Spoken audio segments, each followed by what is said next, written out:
Менің екі жауым бар, мәңгілік достаспайтын, қимастықпен жыласып қоштаспайтын.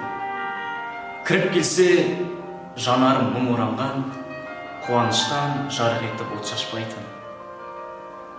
Ол адамдар шындыққа жүгінбейтін, көлгірсіп күлімдейтін. Өзі істеген жауыздық, зұлымдықтан қайғы шегіп ішінен түңілмейтін. Екіншісі досымды жамандаған, өсектерін өрбітіп санарнадан.